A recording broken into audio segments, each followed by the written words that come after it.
Bluffs Savings Bank, you still get personalized customer service. We have identity-safe checking with LifeLock, identity theft protection. You get personal mortgage lending to fit your needs now and in the future. You get business banking with the latest technology because saving you time saves you money. At Councl Savings Bank, you get people who answer when you call and local employees who are actively involved in our community. Councl Savings Bank, hometown banking the way it used to be.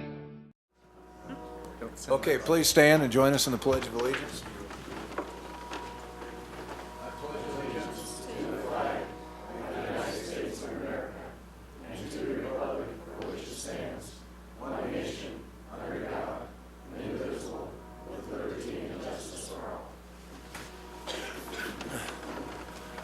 I'd like to call the meeting to order.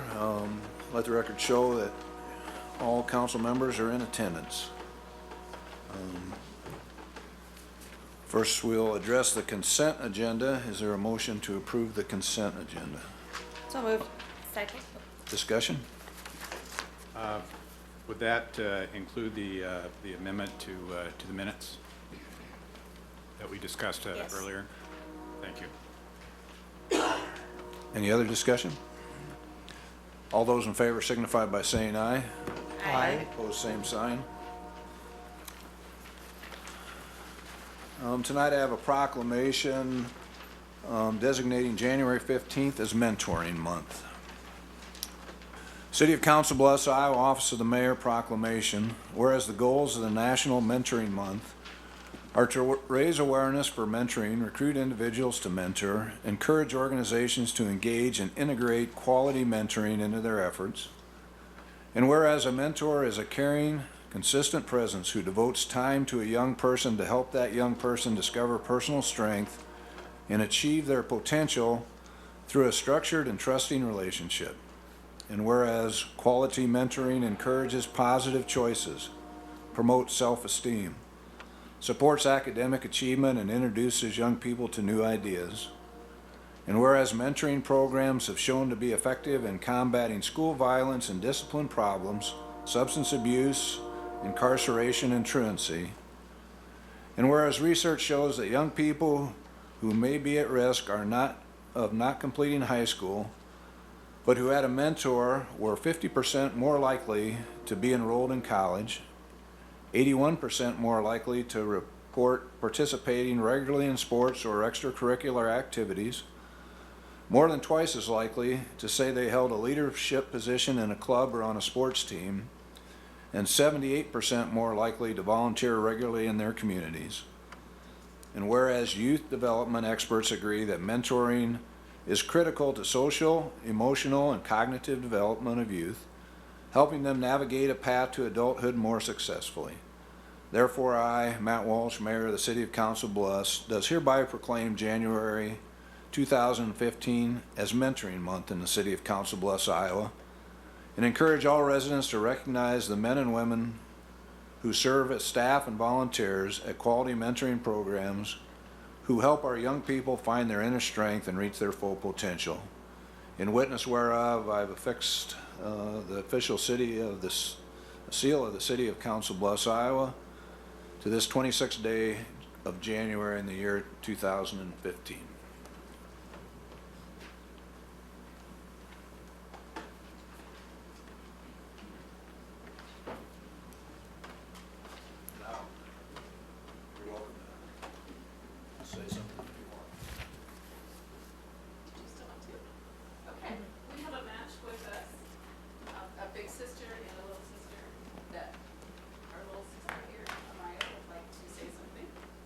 You pull the microphone down first.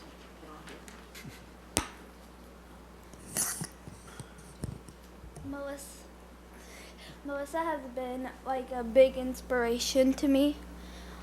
Like you will help me out and everything. And she's amazing. Aww. Nice. Plus before I didn't have that many sisters. I had like 5 brothers and 2 sisters. And now we're sisters. Yeah. Well, good, thanks. Thank you very much.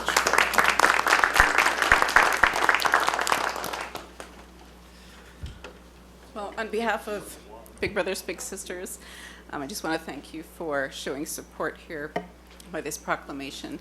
And we will do our best to increase mentoring to help more kids in our community and in turn give back to our community.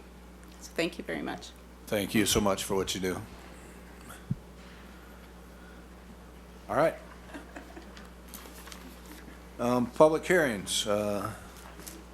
This is time and place for a public hearing as advertised on the matter of Resolution 15-23, approving the plan, specification, and form of contract for the return to Fairmont Park project. Is proof of publication on file? It is on file. Have any written protests been received? None received. Are there any oral protests of this matter? Anyone who wishes to speak against or in favor of?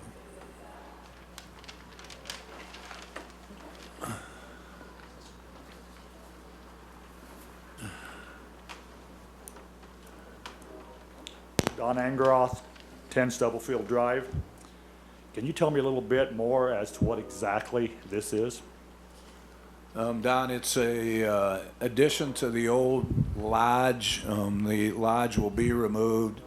It's an interactive water park area that's going to be placed up there using the existing parking structure, and it's the beginning of the revitalization of Fairmont Park. If you drive up there now, you'll see that they've done some of the volunteer trees have been removed and cleaned up, and it's just become so overgrown and non-usable that we are beginning to revitalize the area, and this is one of the first parts of that. And there's enough area up there for a water park? Yeah, it's one of those splash pads for the, you know, the kids that. Oh, it's not a regular full-fledged water park? No.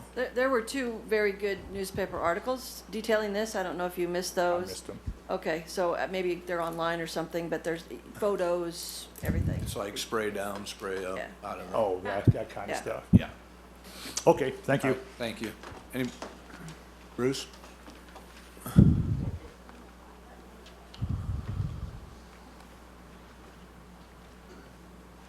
Bruce Kelly, 864 McKenzie, either Avenue or Speedway, whatever you want to call it. On this park deal, is there a complete master plan that we can see? No. See, that's what I like to see, what exactly the whole thing is going to look like when it gets done. Because I know you're going to be bringing heavy equipment up that road. Is that road going to be suitable for that equipment, or are we going to have to rebuild the infrastructure of that road going up there, or is it going to be changed any? No, and I don't know. You know, during the construction, there may be some dump trucks, and that goes up there on, once it's constructed, I wouldn't anticipate heavy equipment going up and down the road. Well, I meant even during that phase there, because Mackenzie Avenue, they busted the bottom out of the road, but there was a lot of equipment going up there. I just wanted to know if there was a master plan, because you're putting over here roughly, I don't say, I'm hearing $2 million, but what about the bottom part over on the other hill? What are we going to do with that, or what kind of playground equipment and parking? It's not 2 million. So No, that number's wrong, but they, you know, that the initial plan is the splash pad, and there has been no other plans. I tell you that Iowa West has kind of given an indication that that they want to focus not on that area after this. They did give a grant for this, but I don't see any immediate amenities put up there, and we may move a playground up there that's not getting used somewhere else, but Well, just I not don't think on there's a that big side, master but plan for it. I'm saying down on the bottom, Yeah. where the old zoo area used to be and where the skating Yeah. ring was, and where the old It's a devil climb was, and the dirt and up over where the tower is and Lookout Point. All that playground equipment is gone. Yeah, it was a beautiful park in its day. To bring it back to that status is very expensive. At one point, we had planned to do that, and then as projects came up, it always got pushed back because that was one project to find a lot of money on. Just what I meant, is there a, that's what I was asking. Yeah, If there is no. some kind of a master plan. There is So no. we have a vision on what it's going to be like 10 years from now, or whatever it's going to take to get this all done. Are you going to fix the bell tower up there, or any of that stuff? And put in, I know you were talking about getting all the trees and putting in some bike trails and stuff like that, and walking trails, you know. It has to be, you just can't go, well, I'm going to put something here. It has to be drawn out. That's what I like to see. This is the start. What I've seen is it's always described as a phased plan, which really doesn't tell you very much, but You know, when that's what I look in meant. the capital improvement plan, I'm seeing, you know, for the length of the plan, anticipated about, I think it's somewhere around $1.2 million set against the project, but that's as far as the capital improvement plan goes, and Well, that's what I if meant. it We need extends a- beyond that, I don't know. That's what I like to see, is Yeah. some kind of vision for the whole park, and this is phase 1. Maybe over here is going to be phase 2. See, you know, so we know what we're getting into, and not just say, well, here's phase 1. Oh, what are we going to do now? A lot of it's based on funding or grants we receive. As money allows. Yeah. And Well, so you know, make a dream list. we'd have to have. You know, funding have to- some, you know, I would say just stay tuned. and I'll bring this up at the end, what I'd like to see happen. All right. Anybody else like to speak on this? Is there a motion from the council? Motion to approve. Oh, hold on, I think we have one more. You can, no? Okay. Second. Discussion. All those in favor signify by saying aye. Aye. Aye. Opposed, same sign. This time and place for a public hearing is advertised on the matter of Resolution 15-24, ratifying and confirming and approving publication of amended notice of public hearing on the issuance of not to exceed 7.9 million general obligation bonds, resolution, and then B1 is Resolution 15-25, instituting proceedings to take additional action for the issuance of not to exceed 7.9 million general obligation bonds. Is there proof of publication on file? It is on file. Would anyone like to speak in regards to this particular item?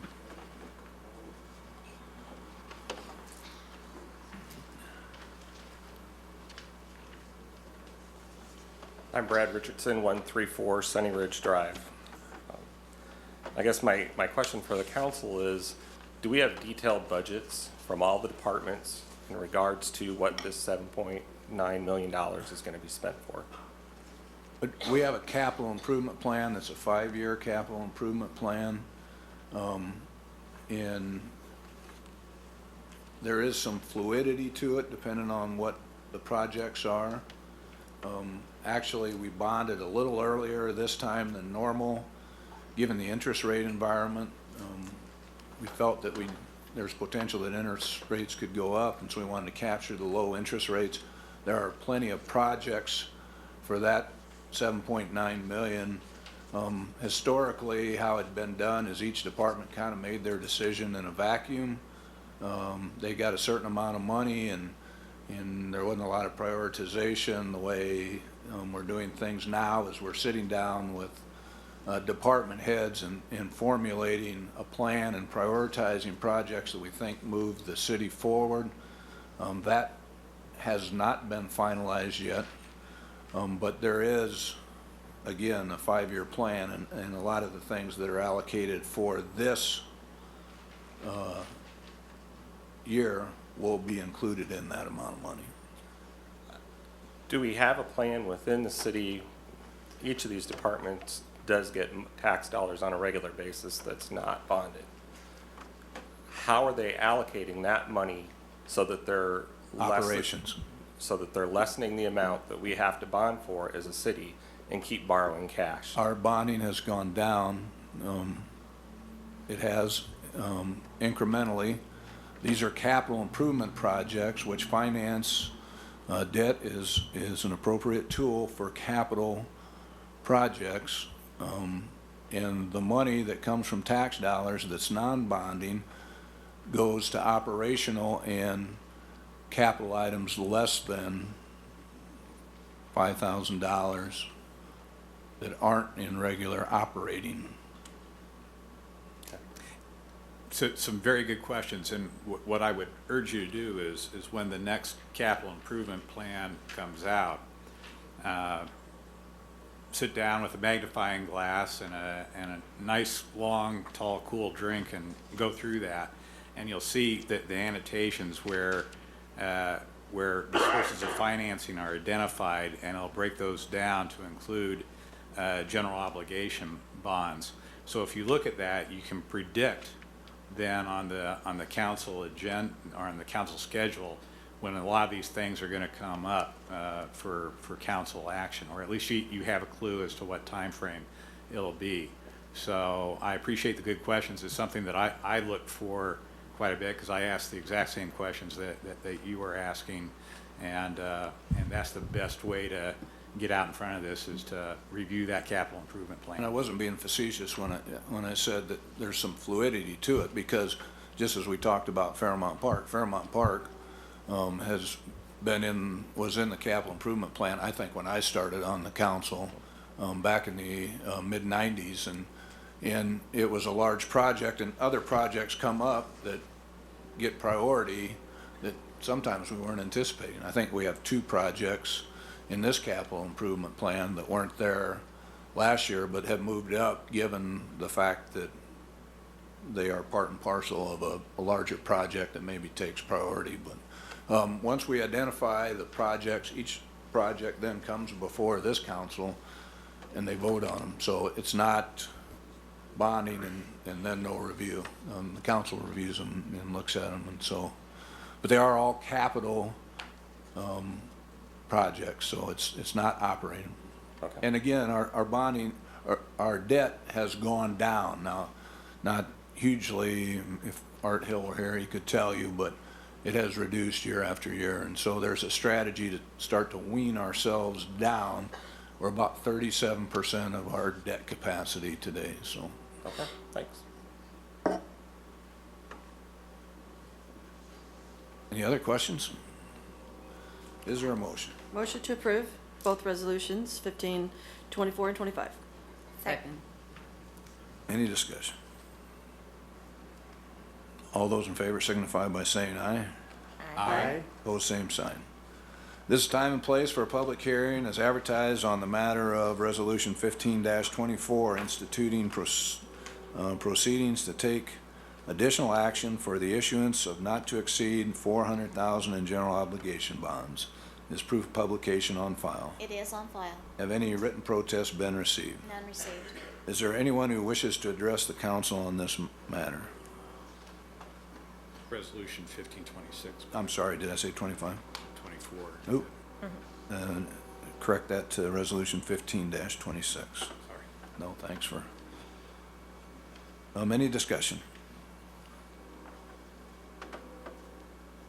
Do we get a motion? Motion to approve the resolution. Second. Discussion, please. All those in favor signify by saying aye. Aye. Opposed, same sign. This is time and place for a public hearing as advertised on the matter of Resolution 15-27, instituting proceedings to take additional action for the issuance of not to exceed $2 million in general obligation bonds. Is proof of publication on file? It is on file. Have any written protests been received? Yes, I received a petition this morning. Is there anyone who wishes to speak in regards to this matter?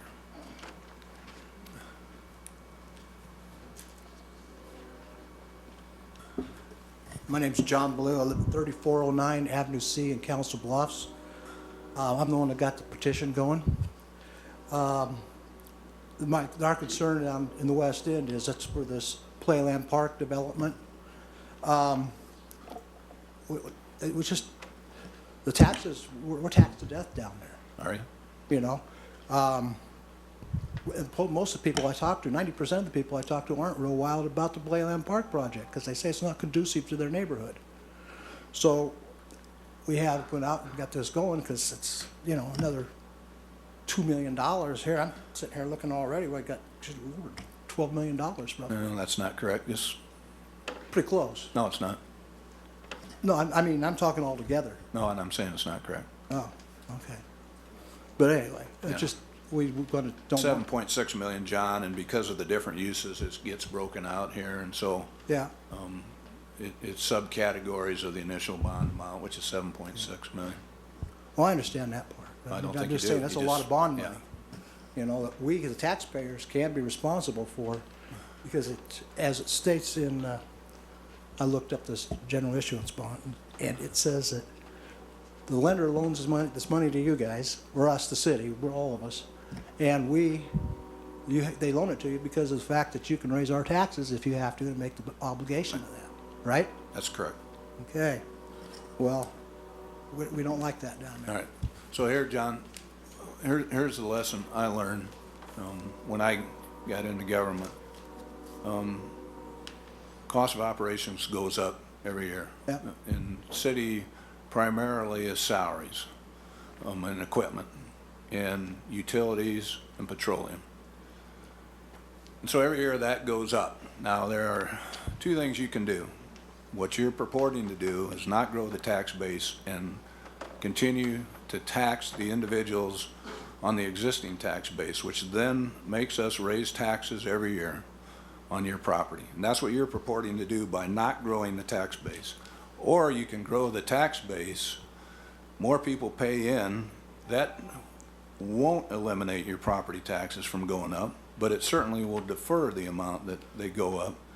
And so, or you just simply cut services. Those, the only three things you can do. You can grow the tax base and spread it out. You can tax the current tax base more, or you can start cutting services to the citizens.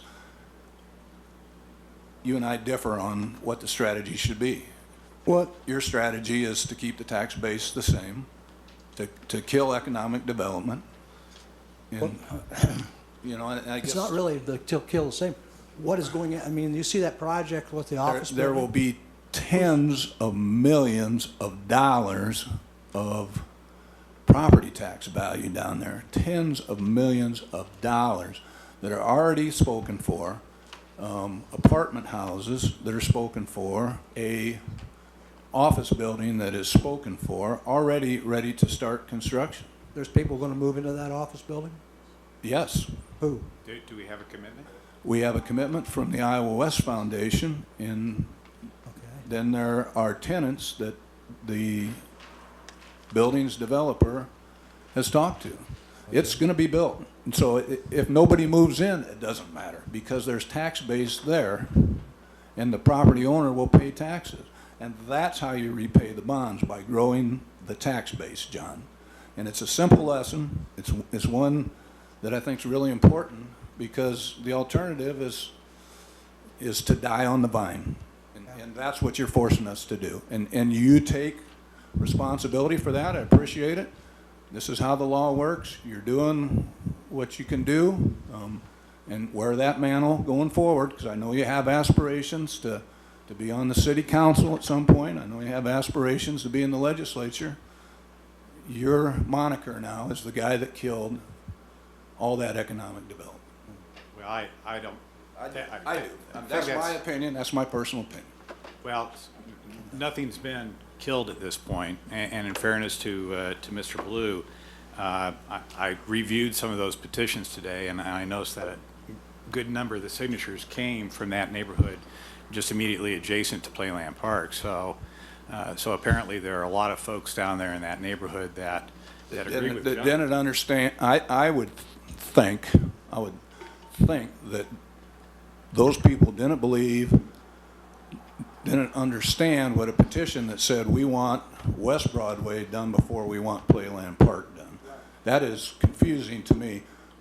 What was the narrative that went with that petition? And so people get, there were people going around to the bars to get that petition signed. And so, you know, I don't know.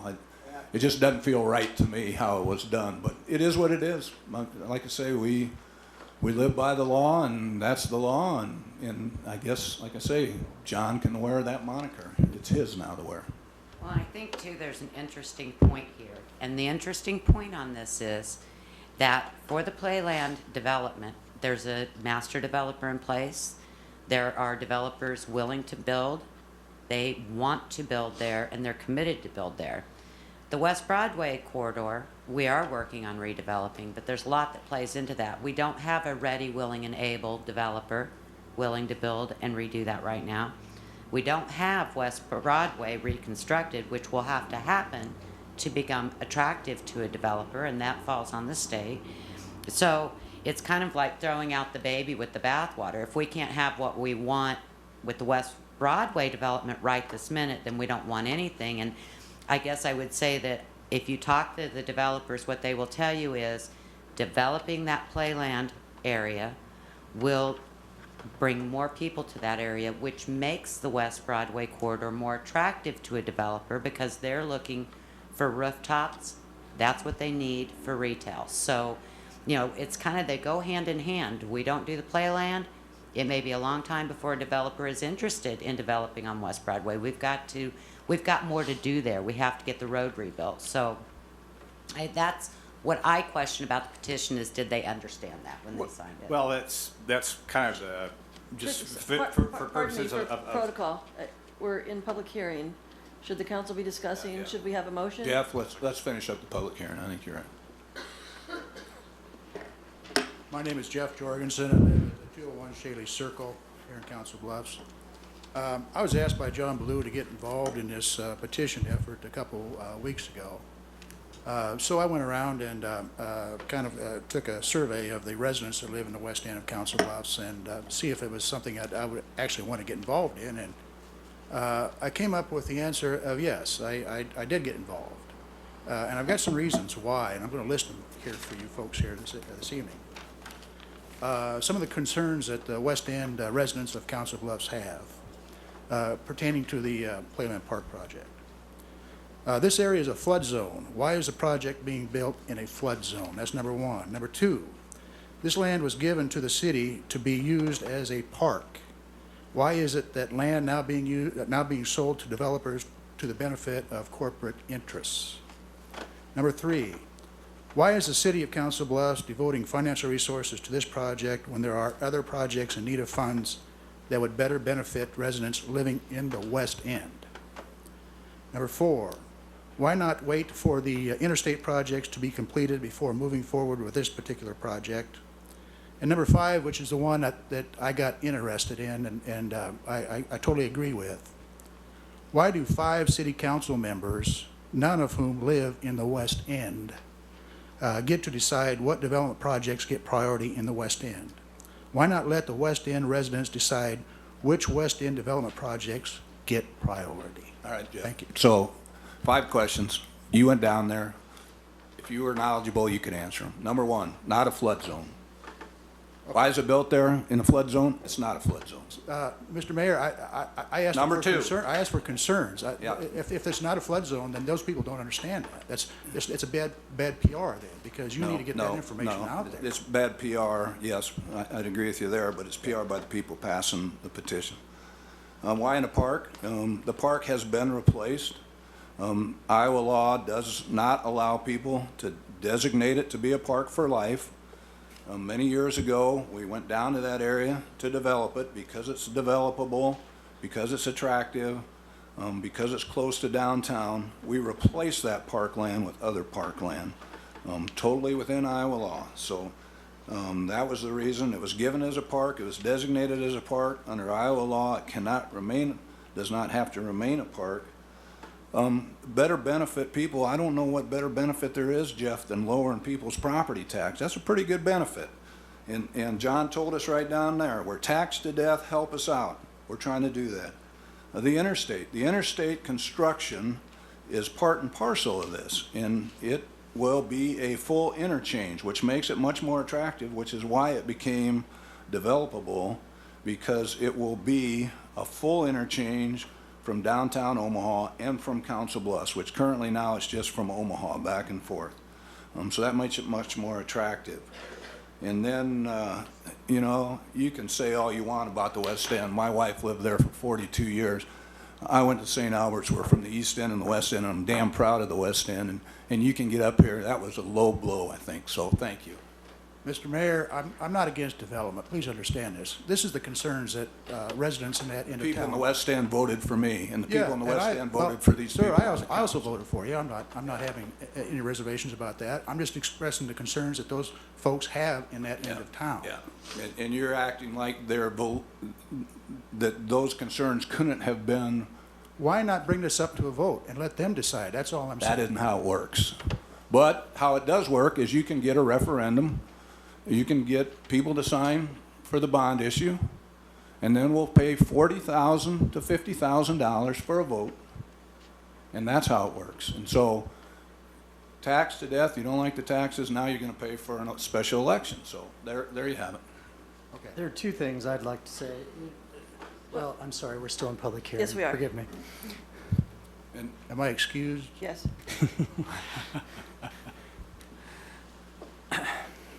Anybody else?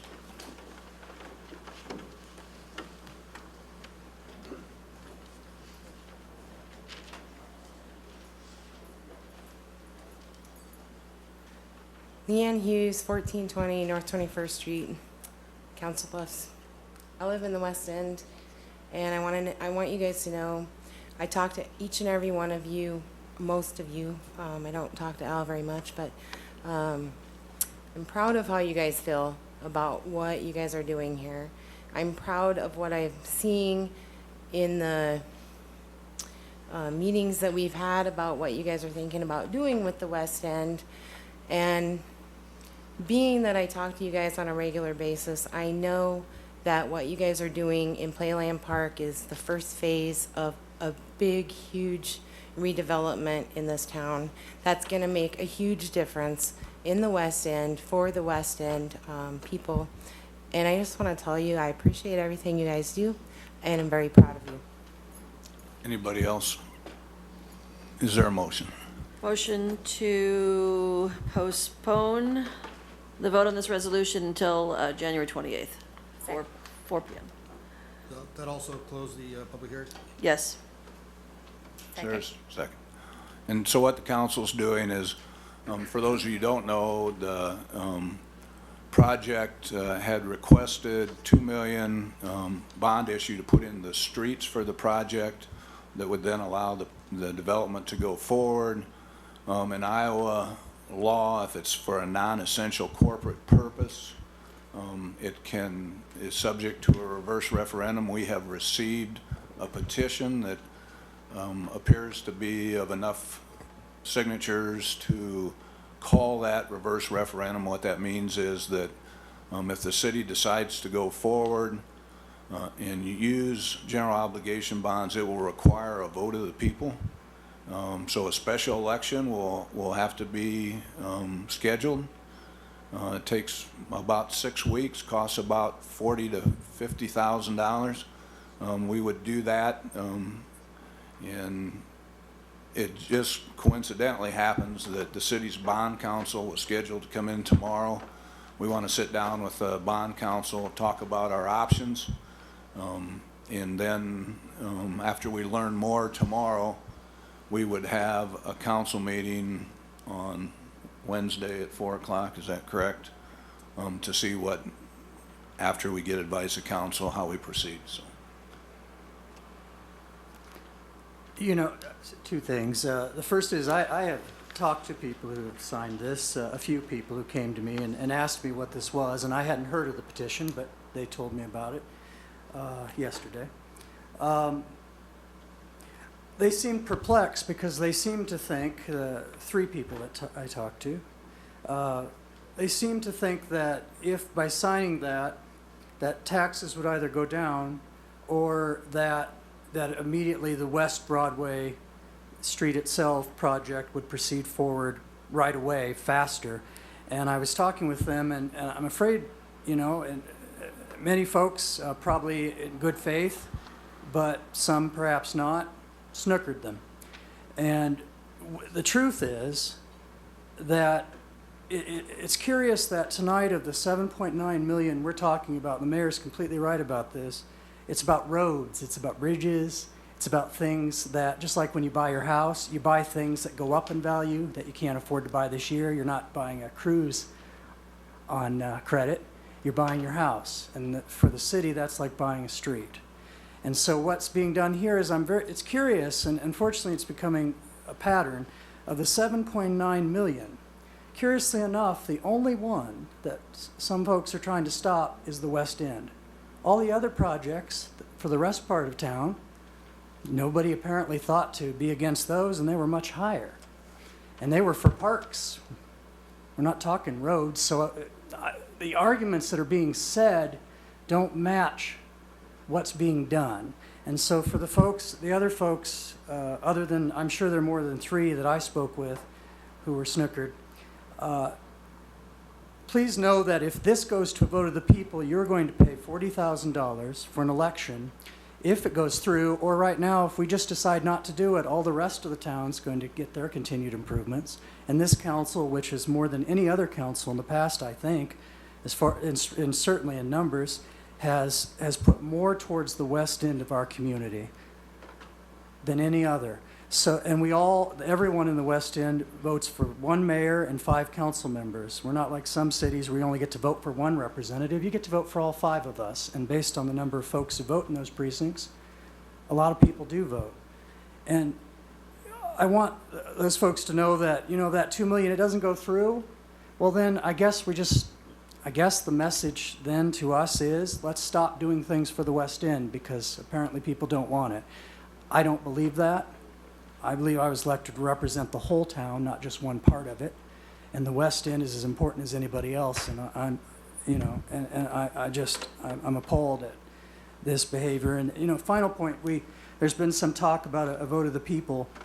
We're a republic.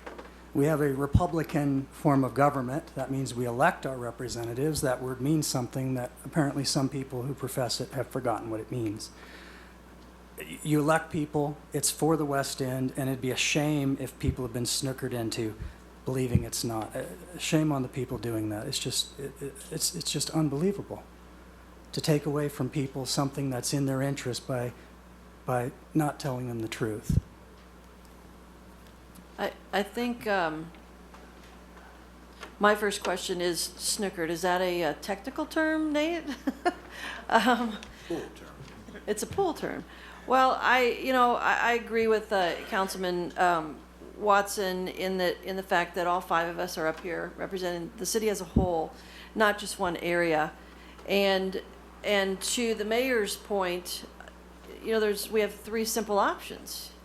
You either, if you are trying to stay within your budget, you either cut your services, you raise taxes, or you find ways to spread out the cost to pay for the services. And I have continued in all my years up here to vote in favor of projects that spread not only the wealth of our community, but also spread the cost of the services to further grow and protect our community. And I would really, really hate to see misinformation be the downfall of a very good project. And I believe in this project, and I think it will be an absolute enhancement for our community. So I'm still kind of a little bit in shock as to what transpired last minute. I guess I'm finding it a little bit unfortunate that we're casting aspersions on people who are exercising something that's provided here by Iowa code. And in doing so, it strikes me that we're either casting aspersions on the people that signed it, or perhaps we're implying that they're not as well informed. At the same time, a number of good arguments have been made as to why the Playland Park project ought to go forward. And there are compelling arguments in favor of that project. I think given the stakes of these projects, both as it regards playland and as it regards the development of the West Broadway corridor, a very long-term, potentially expensive project. I think it's important that that people feel as though they have the opportunity to weigh in. We've taken pains to make sure that we provide public forums, a number of public forums for the West Broadway corridor. I was surprised to find out that with regard to the Playland public hearing, no one in the neighborhood immediately adjacent to that was aware that the public hearing took place until after it had taken place. So Iowa law is designed to give the voters a chance to say, okay, let's put this through the community and let the community decide what direction it wants to go forward. And I think I just have confidence not only in the city, but in the voters of this city to make the right decision when all the facts are put before them. So I just hate to see personal attacks launched on people who are doing what's provided for in the Iowa Code. And I don't know that I would, at least what I said, constitute a personal attack. I do think people, once they get the information and not and know the facts, will certainly vote for it, and I have every confidence in that. I also have every confidence it's going to cost $40,000 to do that. And again, this is a great example that it's up to the populace to be informed. I've always stated that I feel like you can stand in front of Hy-Vee and get anybody to sign your stuff just so they don't have to deal with you. And I'm afraid in a lot of cases maybe that's what happened.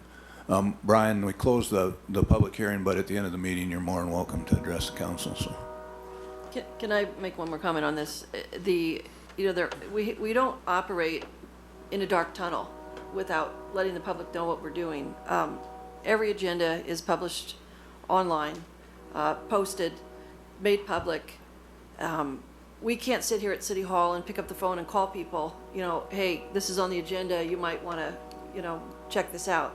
It really is the responsibility of the public to be engaged, be involved, take 10 minutes to review the agenda. If something concerns you or something you like, something you don't like, we always want to see you here at the council meetings. And many times projects, yes, there's been some meetings recently on the West Broadway corridor, but I know for a fact that the Playland Park development meetings have taken place for years, because I went to one 6-7 years ago, Matt. I mean, it's been a while. I still can visualize the original architectural design of what it could be. So, and every time that happens, our local newspaper does a story on it, and those are in the archives. So, I mean, that's a good thing, Tim. You're here and you're spreading the information to the public, and that has been consistent through this process. So I just want people to know that we're not trying to pull the wool over your eyes and do something that you don't know about. We're very, very open and straightforward, and that's according to law, and we govern ourselves accordingly. I would note that the agenda item for tonight regarding this item does not mention Playland Park. It would kudos to whoever downloaded the 200-plus page packet that went along with the agenda to read through that to find the reference. So that it does indeed pay to read not only the agenda but also all the material that comes along with it. The one thing I would say is that when the Playland Park plan most recently was in the newspaper, it was a couple of weeks ago, you kind of judge what people are feeling about a project by the number of emails you get or the phone calls you get.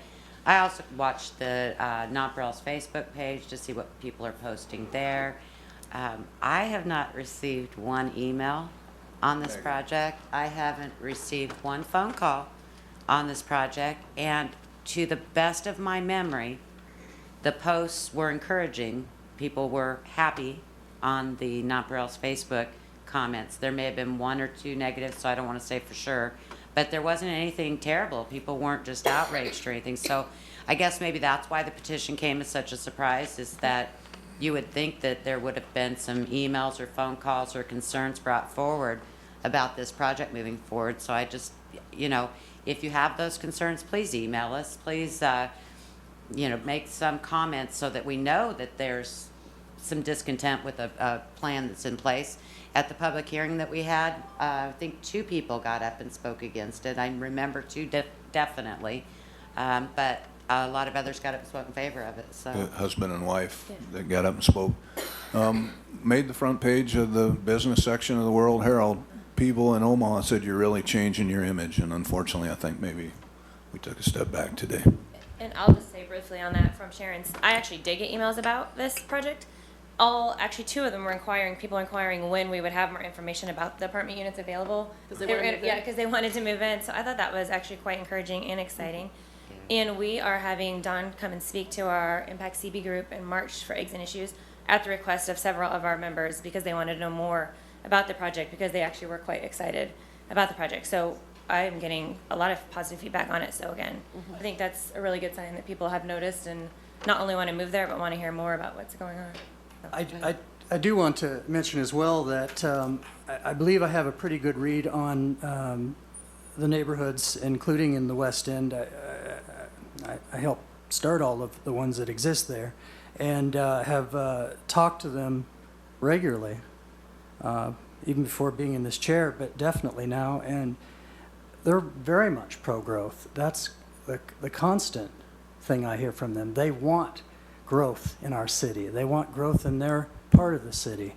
And so this petition, again, I do not believe, based on what people have said to me and based on the people I know and regularly speak with, that they were told and understood correctly what it was they were signing. And again, if this fails, I guess the answer, which nobody has answered, of the 7.9 million, anyone who's in favor of questioning significantly this expenditure for the West End, they have nobody, I'd like you to notice, has explained why they don't have a problem with things in the center or the east. And so it begs the question, who really is looking out for the West End and who isn't? All right, so the motion is to postpone until this Wednesday at 4 o'clock, is that the time? Correct. All those in favor signify by saying aye. Aye. Opposed, same sign. Madam Clerk. Ordinance on 4th reading, ordinance 6224, amending Title 17, Housing by amending Chapter 17, as amended from January 12, 2015. Motion to approve. Second. Discussion. I just want to take a moment to kind of explain why I have voted against this change all along. I realize that we definitely have some rental units that could use some help, that has some safety and health concerns. However, I also feel strongly that we have a lot of rental units that we have great diligent landlords, we have some really great tenants. And so all along, I truly felt, I think it's possible we could have addressed some of the health and safety concerns with the current self-inspection program. I had hoped maybe we could have found ways to make that program work before making this drastic change. I also had some concerns, along with many of the tenant and landlords, of putting this extra burden on the tenants of having an inspection several times throughout their tenancy if they live there for quite a while.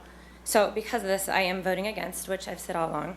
However, I did want to take some time and just say that I really appreciate and I want to commend Nate for all the time he spent, and Sharon, Mayor Walsh, I know you and our fire chief, Justin James, along with Steve, many of you landlords and tenants and others have really worked hard so that what is going forward, I feel there's been many positive changes. Again, I know not everyone agrees with the ordinance, but I do just want to say thank you to those that put in countless hours to make changes that hopefully will make this new inspection process equal and fair for all and help our rental units become safe, habitable houses. So I do want to say that I do think you guys did a great job.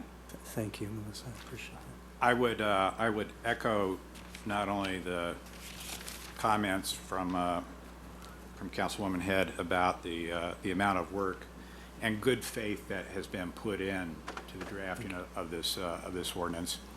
I and do not doubt in the least your intent to improve the housing, the rental housing in this city, and I think everybody would recognize that. But I join Ms. Head in some of her concerns and have a number of additional concerns.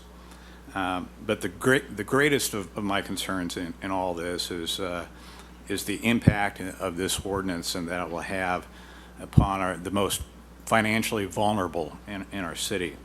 Not just the impact upon landlords who for a long time have acted in good faith and have done everything they could to comply with complex code requirements, but this is going to impose compliance costs that are going to not only increase rental housing costs, but unfortunately I fear drive many landlords and many tenants across the river.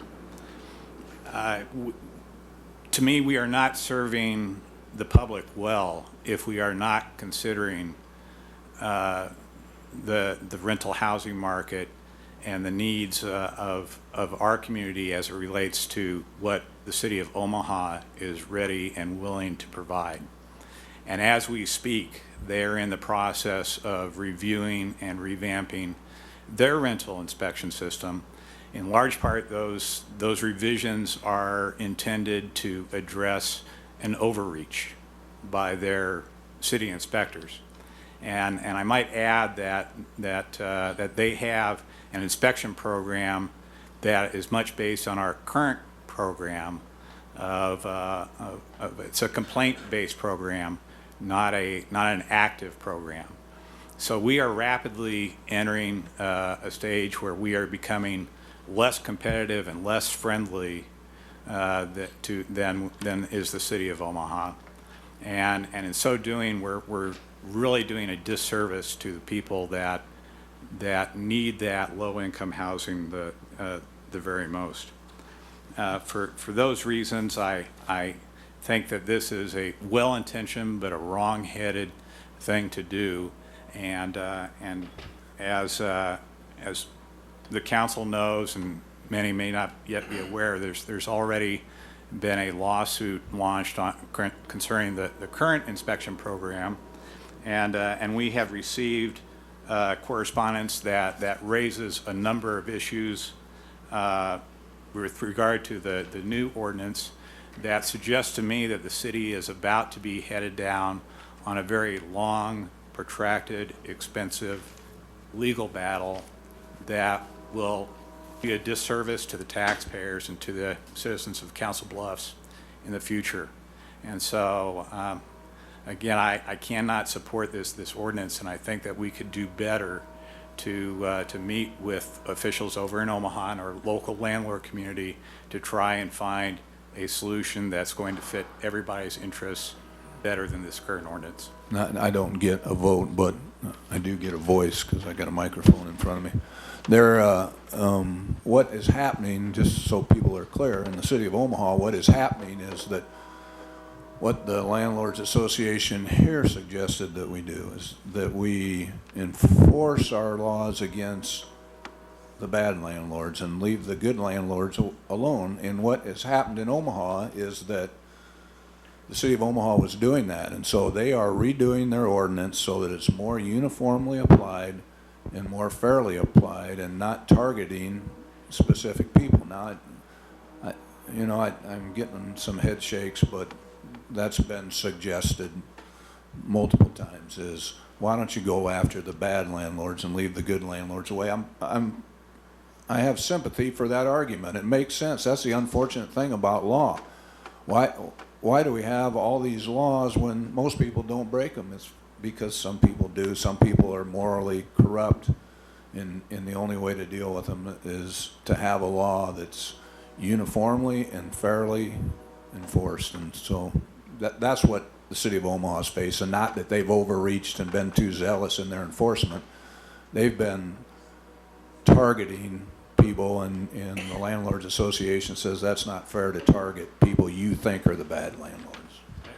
Mayor, with with respect to that, I have in my hand a copy of the agenda for the Omaha City Council, as well as a copy of the court decision in that case of litigation, and I'll be happy to send this to you, and it reflects what I said earlier, that they were going after overreach on the part of the city inspectors because they were zeroing in on certain landlords and requiring compliance outside of their own procedures. And so I just wanted to offer that for clarity, that I did research into that question to verify what the city of Omaha is working on versus us. I think this is a fantastic evening for the residents of Council Bluffs. For many years, people have said, why don't we have a program that's uniform, that applies to everybody, and brings the last business to not have any real regulation whatsoever, to follow the rules that everybody else has to follow. You know, and it comes down to the tenants, it comes down to having rules that are fair to landlords who are following the rules.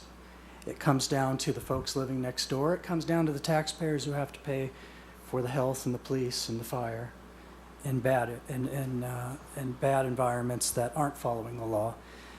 Have there been some threats of lawsuits? Have there been lawsuits filed? Yes, that makes me question then what folks are in such a big hurry for us not to see.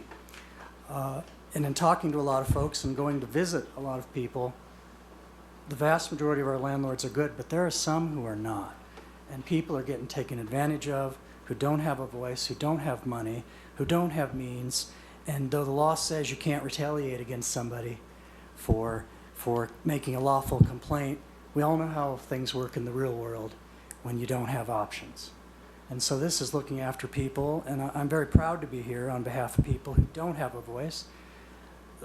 Those folks generally don't even vote very often, and that doesn't matter. It's because we're here to represent everybody, and this does that. It's a fantastic improvement to our community and the safety, and I commend it. Well, we've worked very hard on this. I think that what we have ended up with is better than what was on the books before. We have tried very hard we've lessened so many of the standards that were in place, and so, you know, it does worry me that I continuously hear, like I did tonight, that the compliance costs are going to drive low-income families out of Council Bluffs. Again, the landlords have been signing that they have been in compliance with what was a much stricter ordinance than it is now. So I don't believe that the good landlords will have those problems because they've been signing truthfully that they are complying. But if in fact that is the case, that those costs are going to be so high since we've reduced the requirements of that ordinance, it worries me what really might be out there. I just would like to assure everybody that when we say that there's concerns over the low-income population who can least afford it, this is a cost of $1.66 more a month. And I think it's well worth it. And it worries me because the tone almost sounds like if you are low income, you can't expect safe and healthy housing. And I don't think that any of the good landlords would agree with that. But we know that some of the problem landlords make that obvious by the way they keep their properties. So I appreciate all the help. There's been some landlords that have been incredible and have given a tremendous amount of their own personal time in assisting us with this. So I would like to publicly thank them because it was a lot of work. All right, any other discussion? All those in favor signify by saying aye. Aye. Yes. You can speak. You're limited to 5 minutes, Teresa, because the public hearing is closed. I had 10 minutes planned at the end of this time, but there was a bunch of You're not allowed 10 minutes at the end either. You're allowed 5 at the end. So split them up and you're in good shape. What I want to say is that I agree with them. And one of the things I wanted to say in my the 10 minutes, 5 minutes that I have at the end is that Nat and Nate and Sharon have done a tremendous job in doing what they needed to do. And I think that this council has given everybody a voice if they need it. And I want to say that leadership is the core of democracy. Leadership is the core of democracy, and you guys are providing that leadership. You're also providing a voice for the people to come in and say their opinions on that. And you've studied and overdone, and you've gone, had the landlords in, and you have done exactly what you need to do and when you need to do it. And if you are, anybody in there a landlord? Any of you guys landlords? No, I am. I've been a landlord here for 40 years. And I'm telling you that this thing is going to be an important thing for the tenants of this city.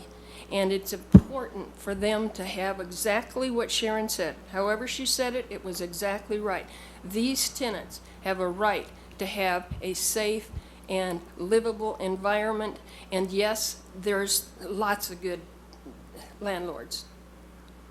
You know, tons of them. And a lot of them have been here. Why they're against this, I don't know. But what I do know is that the people, the poor people, the landlords, and Council Bluffs and the West End is going to be a much better place now that this is in place. I'll save the rest for later. Thank you. All right. Yeah, can we have a roll call vote? Sure. Is that permissible? I believe so. Brannigan? Aye. Head? Nay. Ringenberg? Nay. Watson? Aye. White? Aye. So it passes 3-2.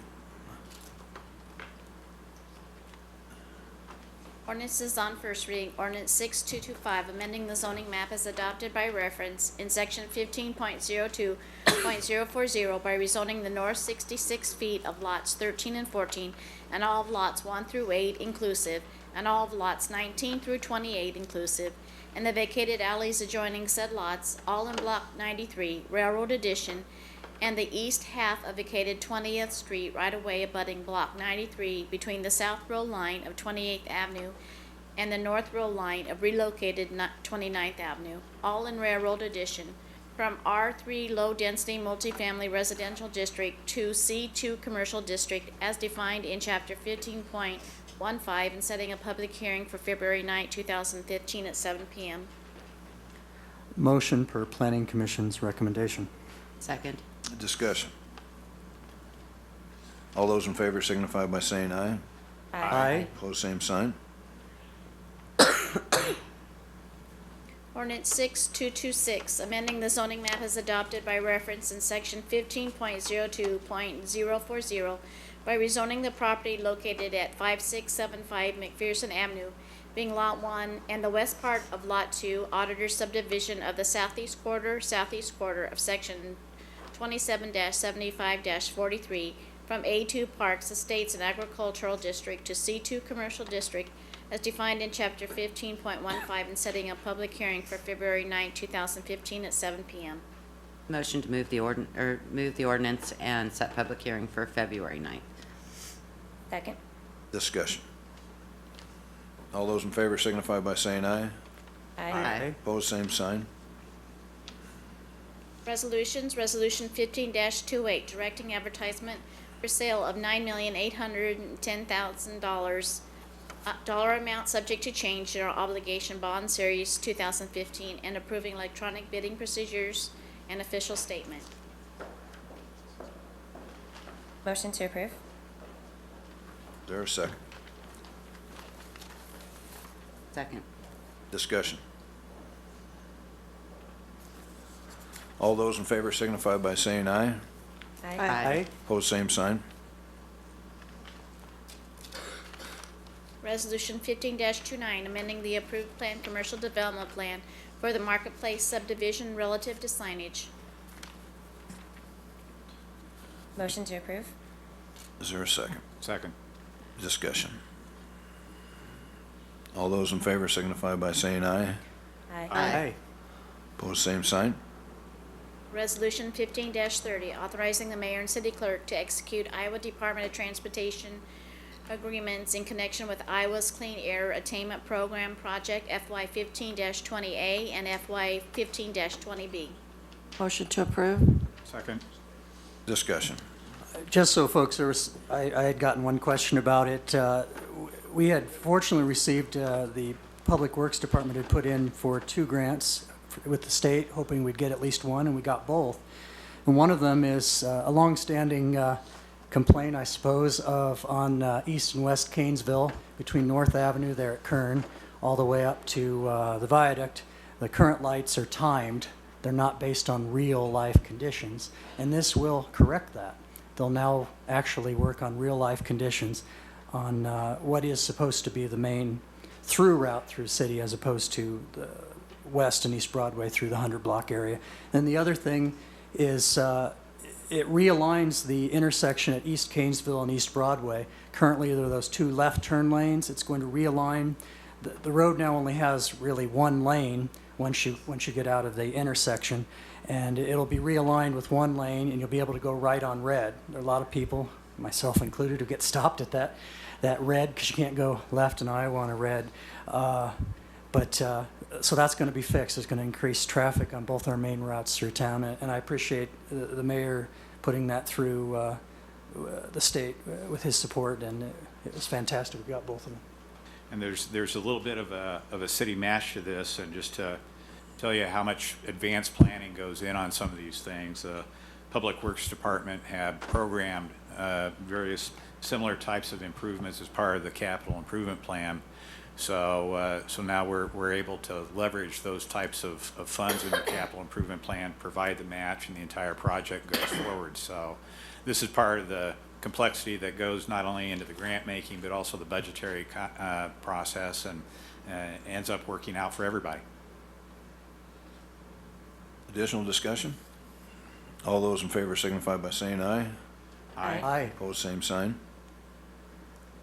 Resolution 15-31, amending Chapter 2.08, Schedule of Fees by amending Section 17.09.020, Rental Registration Fee Annual, 17.09.030, Rental Housing Reinspection Fee, and 17.11.050, Housing Board of Appeal Filing Fee, and enacting new fees. Motion to approve. Second. Discussion. Just for purposes of clarity, on the last rental housing inspection ordinance question, reference was made to the increase of only $1.66. I think that was in reference, was it not, to the actual cost of the inspection program, the fees itself, correct? It was, there's $15 right now, Yeah, and right. this increases Yep, it to $35. as part of the rental inspection fees, yeah, correct. Okay, that doesn't go to the other point about the increased citations, whatnot, just to the rental fee costs. Thanks for that. Any other discussion? All those in favor signify by saying aye. Aye. Aye. Opposed, same sign. Aye. Again, that was a 3-2 vote.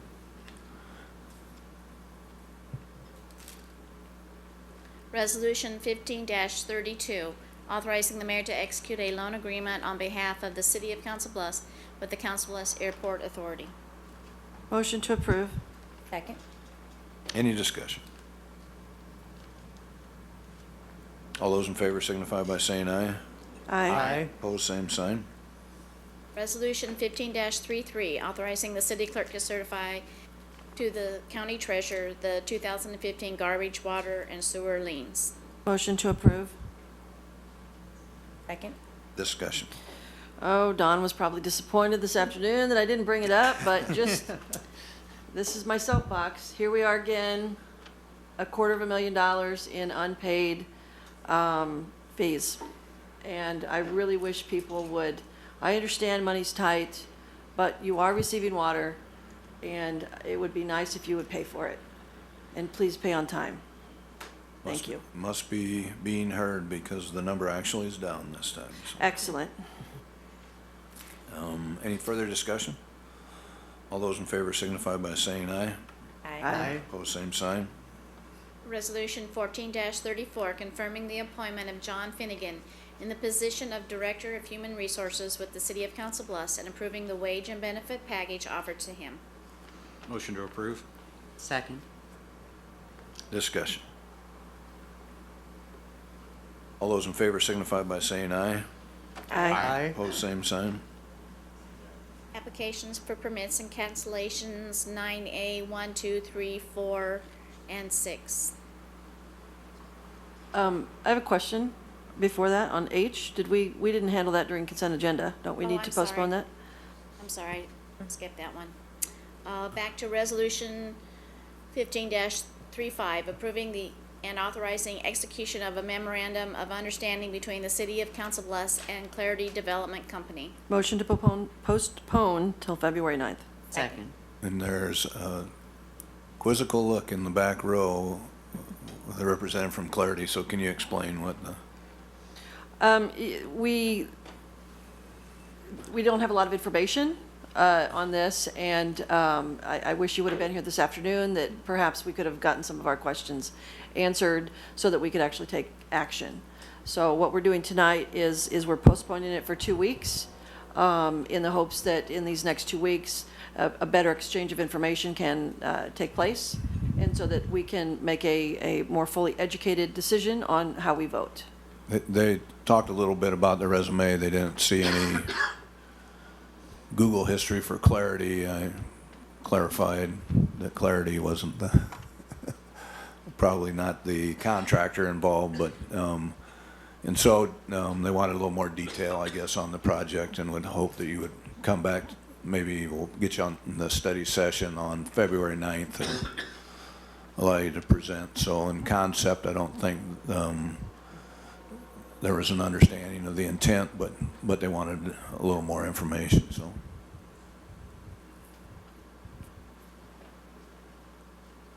And so they're postponing till the 9th. Any additional discussion? Go ahead. No, I didn't have anything. I was just making sure we voted. Yeah. All those in favor signify by saying aye. Aye. Opposed, same sign. Applications for permits and cancellations 9A, 1 through 4, and 6. Motion to approve. Second. Discussion. All those in favor signify by saying aye. Aye. Opposed, same sign. Permits for hounds located at 162 West Broadway, item 9A, 5. I'd make a motion that we postpone until the February 9th meeting. Second. Discussion. Please. Well, my inclination would be just to vote no on this, but there's been some situations surrounding hounds, and so just to be prudent, and also with the knowledge that the police department and the owner of hounds are communicating, trying to make the situation better, we just thought it would be prudent to have another conversation, sit down, see what else can be done, rather than just voting yes or no. So we're just putting this off for 2 weeks, and the parties will come together at the table and have hopefully some productive discussions. Did I capture that? Very good. I think so. Yeah. Definitely. Any other discussion? All those in favor signify by saying aye. Aye. Opposed, same sign. Madam Clerk, any citizens request to be heard? None received. Anyone from the audience want to address the council?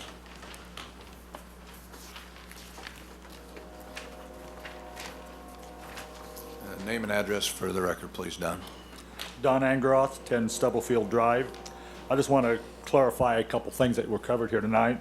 On this resolution 1527 at $2 million, I assume, like most projects, that there is a big tax incentive for them to build down there. Well, that particular money, Don, was for the streets. As the projects come forward, they're going to ask. They always do. Okay. And typically that would be in the form of TIF, which would be, in our standard, operating a TIF rebate.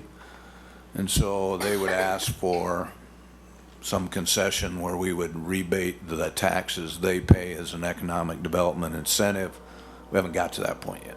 Okay, but I mean, essentially that's that tax $2 money. million was for the streets so that the project But I could mean, be it's built. essentially, as it goes on, that would be tax money that the city wouldn't get to keep. They'd rebate it back. It's tax money that the city doesn't get now because there's nothing there. And so, kind of historically, and again, I hate to make somebody's pitch to us by saying this is kind of what we do, but typically we look at giving a percentage back because there's, you know, as you can imagine, if it's an apartment complex, there are public safety needs that need to be paid for in an apartment complex. So we typically wouldn't give 100% back, but we would give a percentage back. Okay. And if I could just clarify for you, Don, at least in the community development write-ups that we've seen in the staff packages so far, the total TIF obligation that is envisioned goes up to $30 million. Okay.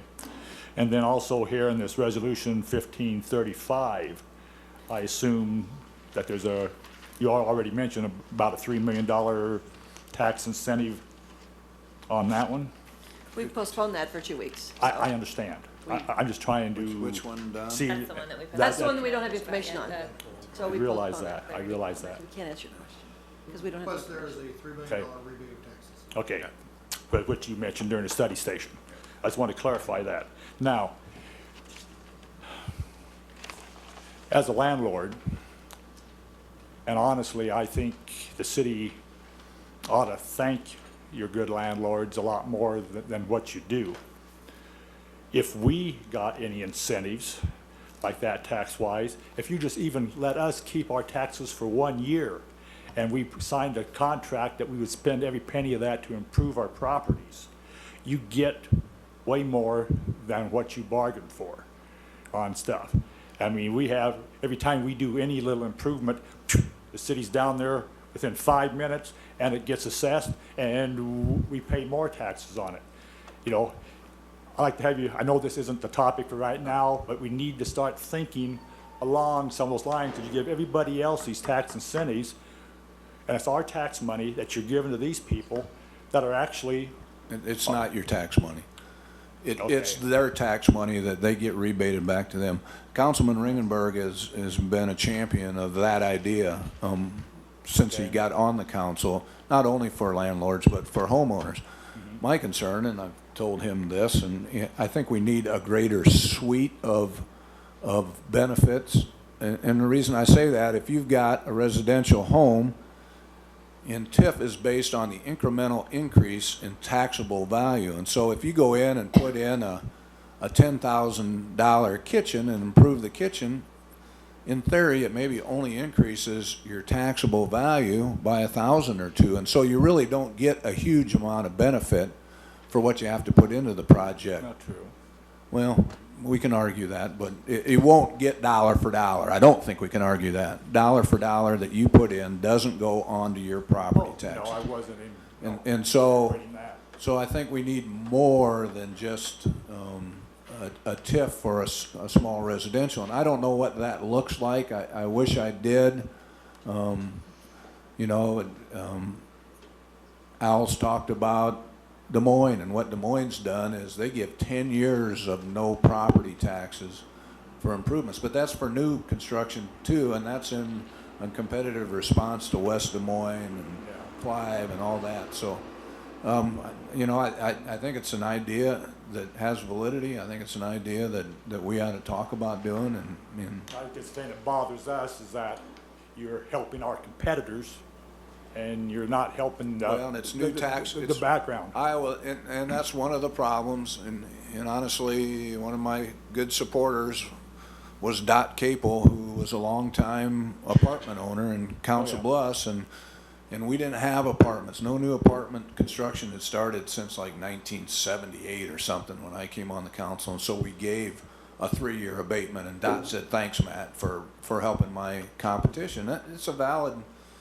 statement, but Iowa law only allows not only, but the primary economic development tool Iowa law has is an rebate or abatement, depending on how you want to go, of incremental increase in property taxes. And so it's kind of, our hands are, I don't want to say tied, but that it is what it is, I guess. So. Okay, well, just things to maybe think about.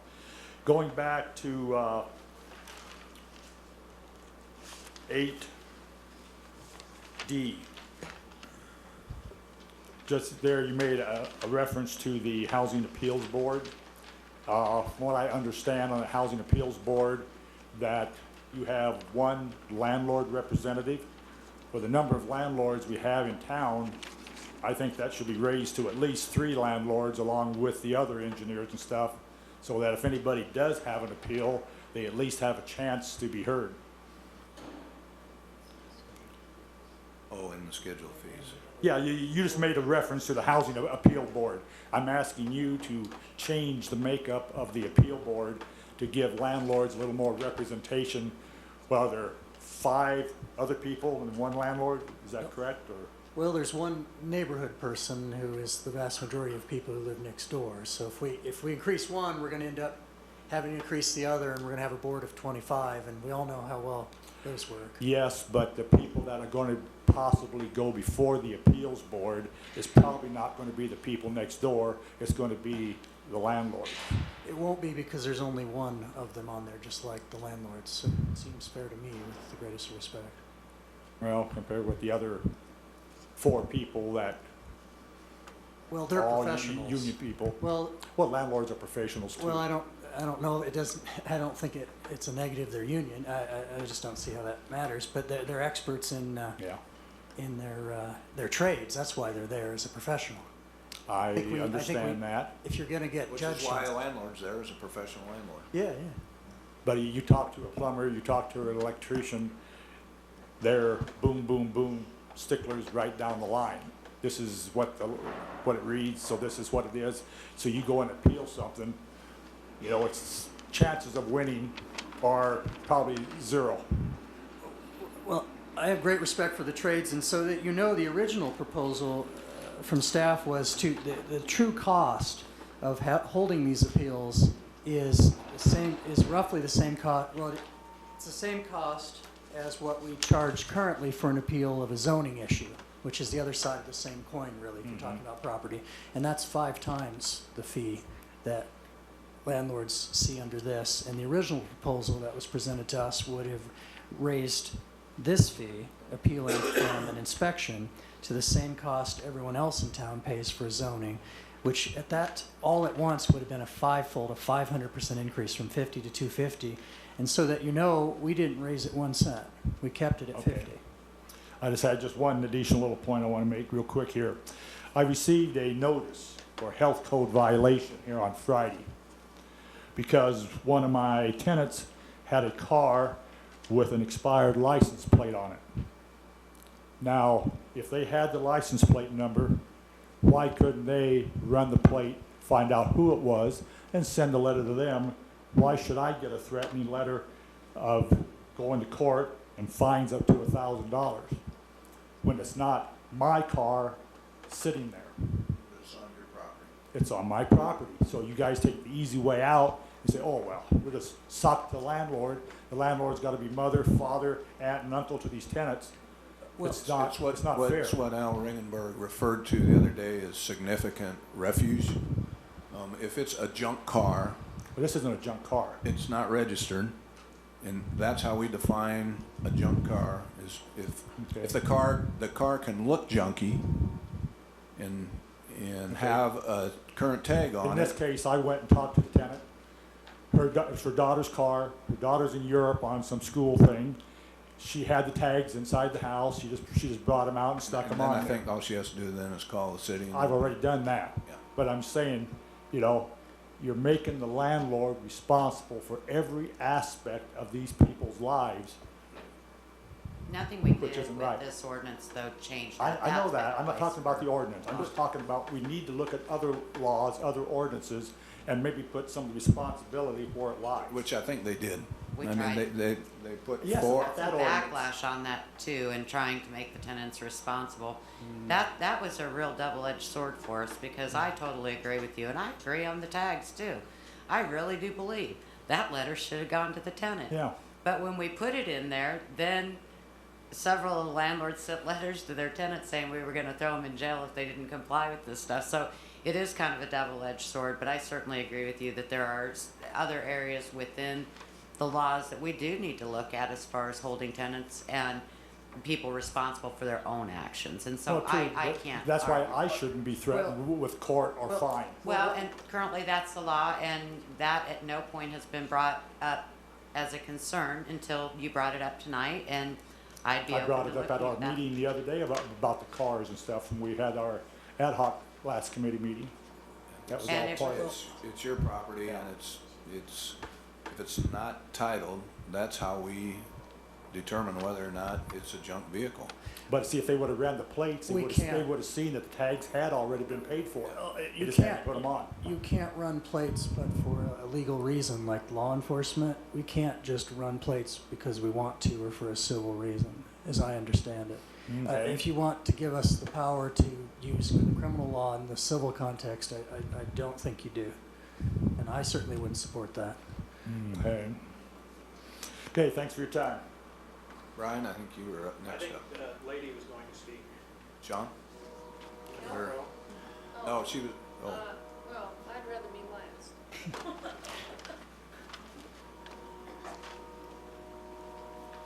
You snuck in there in the middle. He's like, no one's going, I'm going. Bruce Kelly, 864 Mackenzie Avenue. I'm gonna bring up something completely different. We have a health department and we have a deal on, I don't know about you, but I have to take a shot once a month and everything like that. There's only one or two places for us to take our needles and syringes to. Is there any way the health department can get it with maybe some of these other places and have drop-off points? A steel container with a stuff like that, and then they can be picked up that way.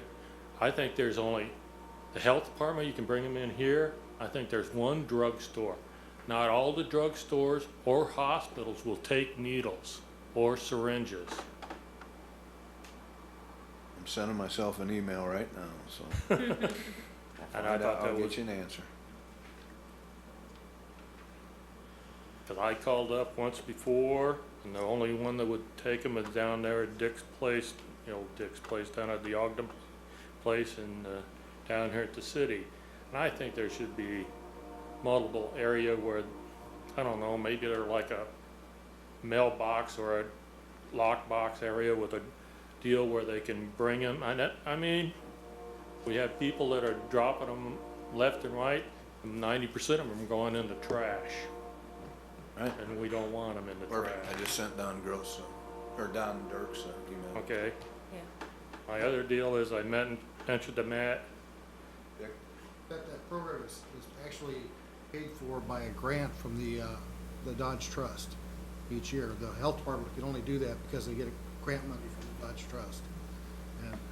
And they do that now? They do it in City Hall. They will- it's at City Hall. But I'm talking about, we should have, I don't know if you can get along, the health department can get something going with family, with even drug rehabilitation stuff where they can have drop-off points at, let's say, each one of the Walgreens. That'd take care of 3 or 4 places where you could just pull up, drop them off. I mean, even if they're, drug addict or anything like that. That way, that needle and syringe is not on the street. That was the one thing I was gonna bring up. All right, thank you. I made a note to myself, I'm gonna check also with the county. I think that they have something that attempts to address this as well, so maybe we could team up some resources here. And I mentioned something to Matt, our mayor, last week. Maybe a couple times a year, a town hall meeting to explain things that are going on. 99% of the people are not going to get on the internet and look through all this to print this all out and stuff. And I'd say, and one thing I disagree with, and I don't care what anyone says, is I don't believe in an East and West End anymore. I gave that up many years ago, because if I did, I would want everything that has gone in everywhere. And the deal on the West Broadway project, that is a 10 to 20 year program that is going to take. $2 million is a drop in the bucket of what's going to have to be done there. And the reason why we're not getting big development and stuff is the size of the lots. We can't put a Walmart or a Kmart down there because they're not big enough, and there's no way they ever will, unless you take out First Street, and then you might be able to get a smaller, bigger area like that. But we want First Avenue for some kind of transportation and recreational. Yeah, honestly, your town hall idea may have And like I always gotten say, some credence here tonight because people aren't informed. and like I told him, I've been through one council that two people fought back and forth, and when one would vote against it, the other one would vote for it, and it got to a point, and they ended up losing their seats because the people got tired of it. And you know who I'm talking about, because we've talked about it before, and I don't know if any of you do. You can ask the mayor who it was. And it got so old so quick. And I meant, we need to have more, like I said, town hall meeting about stuff. Maybe we need once a year have an expo about what's the city works is going to do, what the parks department's going to do, what's, you know, and everything like that. I will say that the last 3 years, particularly under our current mayor, we've had a very large number of meetings, and I believe I'd be speaking for everyone up here. I meant public. Yes, that we get discouraged sometimes that not more folks come, and so we've tried to have a lot of things, and like for example, some of the ordinance, however you feel about one way or the other, I don't think there's one of us up here who doesn't do those things. But could we do more? We could look at it. Part of the difficulty is, of course, we all have jobs. And we do this as a community service, so that's one real life complication. I mean, it's something that's got to be planned. It might not. It's something that's going to be planned. Maybe you can't do it this year. Maybe it's next year. On an agenda of what we're planning on to do for the year, and have a like an open house. Open house. I don't care. You can have it. We don't have the parking downtown, so maybe it can be at a senior center. Maybe it can be at one of the high schools, or something like that. Yeah. No, that's something a good like idea. that, just to get so when they do say, well, there's not a room up here, I don't know about it, you can say, and stuff, I just want to get more open government. Thank you. Bruce, Dick showed me in the parks, there is a Fairmont Park Master Plan. It's from 2006 and 7, but it actually, the splash pad is not. It was a really different plan that I don't think is going to happen. This is where the splash pad ended up, so it's not. It was the dream list. It was a dream list, yeah. But you're right that we're not following that one. It's just.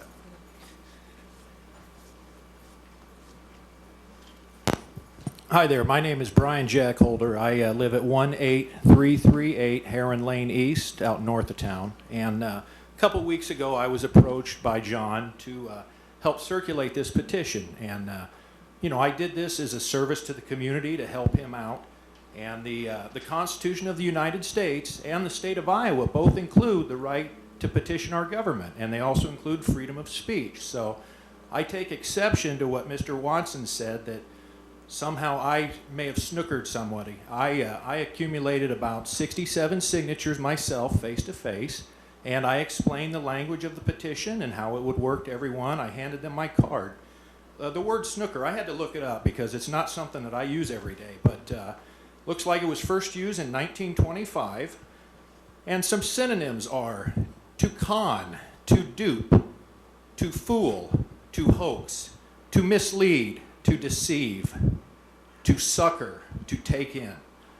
I have done none of those things when I was circulating the petition, and I take very grave exception to that. I don't have any money, so the only thing that I have is my credibility as a decent citizen and someone that's a Roman Catholic. I went to St. Albert High School. I have a law degree from Creighton, so all I have is my reputation. If people were fooled by a man wearing a Liberty hat with a marijuana leaf on the front, then this city has bigger problems than any of us can fix, so thank you. Thank you.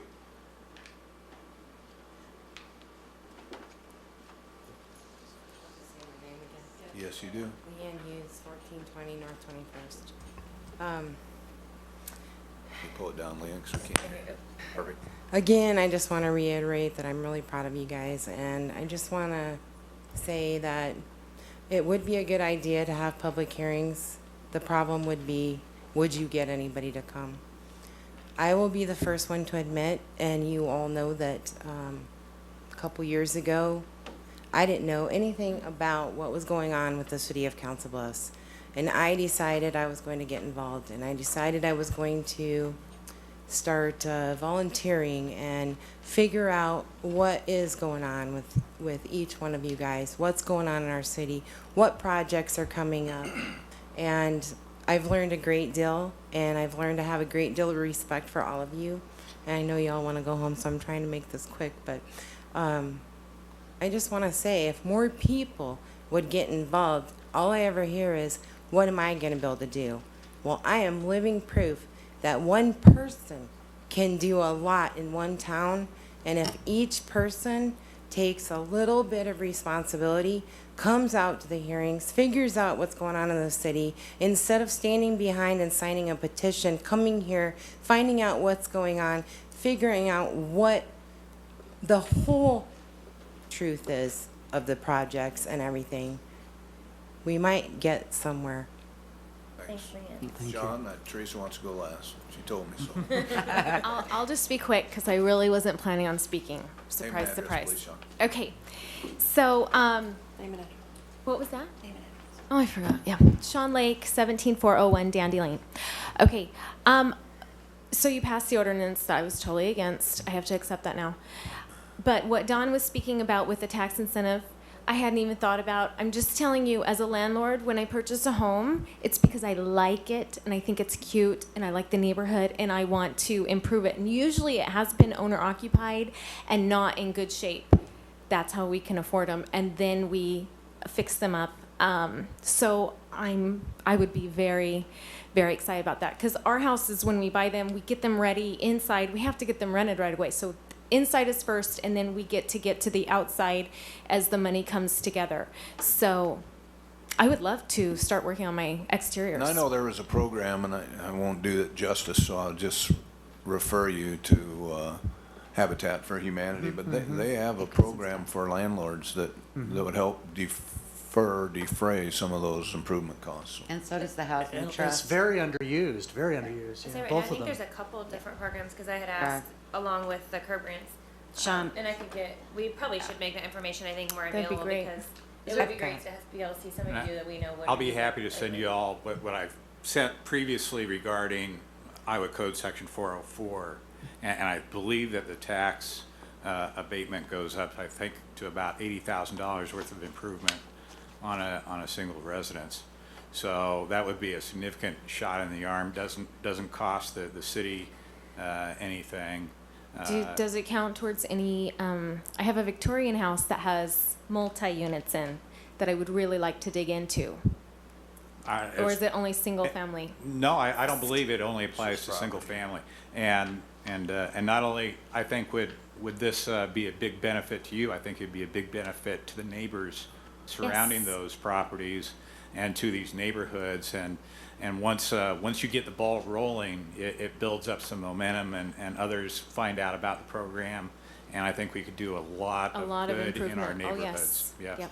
Is there any way that can we add some of those links to you know, I know that we've got the ordinance on the, I know. I But just the ordinance cel- is I on the just front celebrated page. the and- 1 year anniversary of having a cell phone, so you Oh, can talk to me. We'll have the John. IT, but we have an IT department now, so the IT department, not you personally, the IT department. I'll send an email. Oh, there you go, on your phone. John, I've How also got a fancy. list of some of the different organizations that have funding available for landlords, and I will email those to you so that you will have those. Yeah, I like free money the best, so the tax incentive would be great, but we would also, yeah. Yeah, and some of Some it of is them are free. grants, so it is Yeah, free, some of yeah. them are Yes, grants. I so- prefer free. And if I may, on a related point, I almost forgot to mention it, there are a lot of groups, it's not ready to announce particulars. One group I'm involved in particular, so a little bit of a tease. It's with regard to tenants, so the other side of the coin, with regard to improvements and particularly ones of a life and safety nature. So I and other folks, a lot of folks have taken to heart the idea that, you know, we have to make certain that we don't disadvantage the folks who struggle the most amongst us economically. So that is being looked at, and so we're looking at it from all angles. I do truly, and I do want to take this moment to appreciate the comments of, you know, on this particular issue, I know you and I disagree strongly. I think so. We But want the same outcome. Yes, I just didn't want to go this route. together. indeed, and so I'm very happy to see that we have reached a point where we can disagree on an issue and be civil about it, and I'm so happy to see that, and I look It forward. depends on my mood from the day. The children are very good today. So as we talk about these What things, Ben says. yeah, as we move forward in these different things, I really think we can all work together and make things better, and I look forward to your help. Thank you, Sean. Brad Richardson, 134 Sunny Ridge Drive. Does the city have any additional plans to do any more improvement work on College Road between Canesville and the new section down by the animal shelter?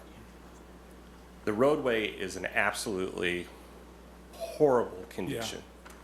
And it's getting to the point, it's almost dangerous. From Canesville to the new animals, yeah. I know Yeah. what you're talking. It is in the CIP, I Yeah. believe. The drainage work that was done there last fall, Yeah. did the city engineers approve that? For the new street section? No, for the old work. There was construction work that was done there. The road was closed for a couple weeks this fall. And they tried to dig out the ditches, they put in some rock, but somebody really needs to take a hard look at there are what we sewer. paid for it. There's no sewer storm pipes, sewer yeah. there. And so I think now that it's done below, we can connect up, but it is, and there are other places in town where there are issues. There's water over the roadway during heavy rain because we have big tubes on the top of the street and we have little tubes on the bottom of the street. And that creates a pretty dangerous condition. And I'm one of those parents that has to get a kid to College View a couple times a day, and driving that every day. Something needs to be done, and if it's not in the plan, it needs to get moved up in priority, especially since you're about to build another large church out that way and more traffic keeps using that road. It's time to get some work done out there and do it properly. What's your phone number? I'll give you a call tomorrow, update you with. 712-323-4452. Now the whole council has one call. 323-4452. Yeah, that's fine, I'm in the book, so. And I think along that same line, since these projects take a while to get funded and ramped up, there might be some things that we can do in the short term. Previously, I asked Mr. Reeder, our Public Works Director, about this issue. I had a concern from a resident. I think his address is 500 College Road. And he pointed out areas that after the June 3rd rain, that there was parts of that pavement that had just fallen off, and there's no latitude, there's no measure for error, because if you go off that pavement, you are in a very deep ditch there. And he mentioned to me that he was aware of that and was addressing it, and I think that as just a safety issue, until we're able to do something more long-term, we should follow up on that and make sure that we don't have a lingering safety issue along that road. I'll get back to you. Teresa, Teresa best for Jacoby. last. The last, the best. Did you do the thing about the proclamation for the police before I got here tonight? No, we did it last week, Oh, geez. or Well, 2 weeks ago. was it? Okay. Anyway, I just wanted to say a great thing about the police, I mean, about that proclamation. You know, I really resent the word cops, police being called cops. And since there's a sensitivity to policemen and that sort of a thing, I really wish that all of us would use the word police person, policewoman, policeman, because, you know, it's a grassroots thing. And also, at any point, I'd be happy if there were not a TV program called Cops, because that doesn't teach the kids growing up what those people who are there to protect them are really for. Cops, they relate to that crap on television, so that's one of the things. Do you have a deadline tonight that we're not making?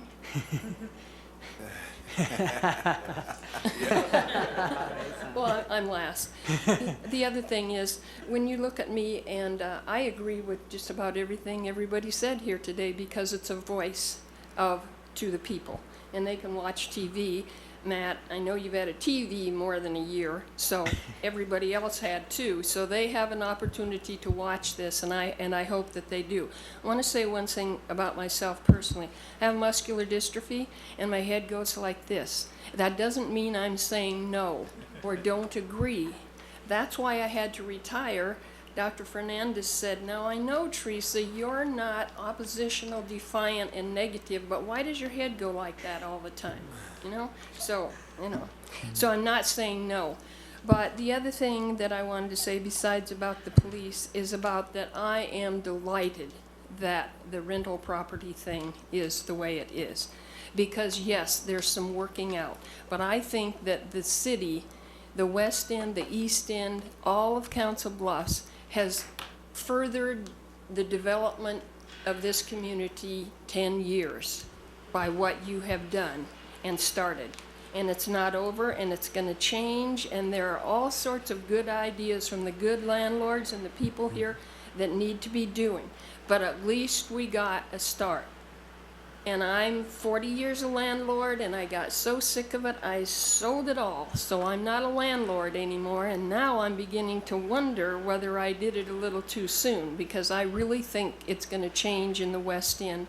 And I still say, as was said, it's the tenants who don't watch this. It's the tenants who are being duped by landlords who are not registered, and certainly the ones also who have property managers who just go down and pick up the rent, and they don't care about that. This is the thing that we have passed is going to help. And so I'm glad that we have started this, and I'm so glad that you two have worked so very hard on this. Thank you very much, and thanks because everybody has a voice if they just come here and say it.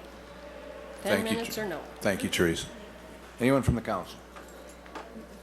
The only thing I guess I'd like to say, and I just put my glasses away, so I'm pulling back out. Tomorrow night at the Council Bluffs Library at 6:30, you're invited to a special event. It's called The History of Fire in Council Bluffs. The fire department will share photos, videos, and stories of some of the most devastating fires in Council Bluffs history, and our chief assures me that it's going to be a very interesting night. So if you want a little free entertainment, please come to the Council Bluffs Library tomorrow night at 6:30 for the history of fire in Council Bluffs.